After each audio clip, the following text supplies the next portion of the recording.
కోరుకుంటారు.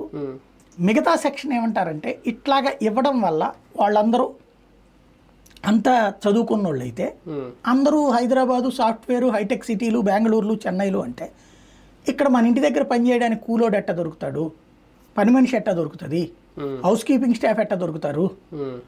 కాబట్టి అవి అందకూడదు అని కోరుకుంటుంది ఒక స్టేజ్లో ఉన్న వర్గం. ఇక్కడ తేడా ఏంటంటే ధనవంతులైన వర్గము లేదంటే కనుక ఆ ఆస్వాదించేటటువంటి పెద్ద వర్గం ఇంకొక వర్గం మా మాట పడుండే వర్గం కావాలని కోరుకుంటుంది.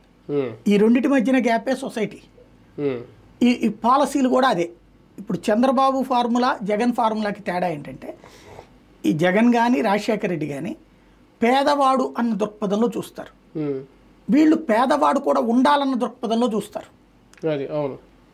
అది తేడా ఇప్పుడు జరిగేది. కానీ అంటే ఇప్పుడు ఒక ఆరోగ్యశ్రీ లాంటిది ఉంది, మనకి ఆరోగ్యం బాగపోతే ప్రభుత్వం పెట్టుకుని వైద్యం చేయించడం వేరు, నేరుగా 1 లక్ష రూపాయలు మన అకౌంట్లో వేసుకుని మీకు ఆరోగ్యం బాగాలేనప్పుడు వైద్యం చేయించుకోవడం అనేది వేరు. ఇక్కడ ఉచితానికి సంక్షేమానికి మనం చూసే డిఫరెన్స్ అదే కదా.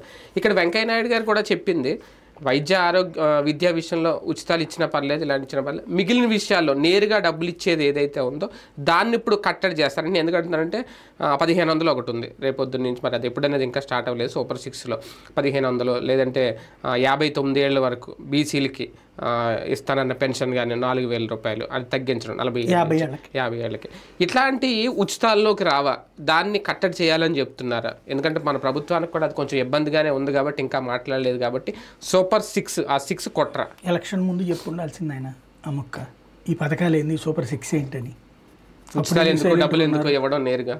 ఇప్పుడు జగన్ ఇచ్చినటువంటి పథకాల్లో డబ్బులు పంచారు అనే పదం వాడారు కానీ నేను చాలాసార్లు చెప్పాను జగన్ ఇచ్చినటువంటి పథకాలలో ఇవి స్కూల్కి వెళ్ళినాయి.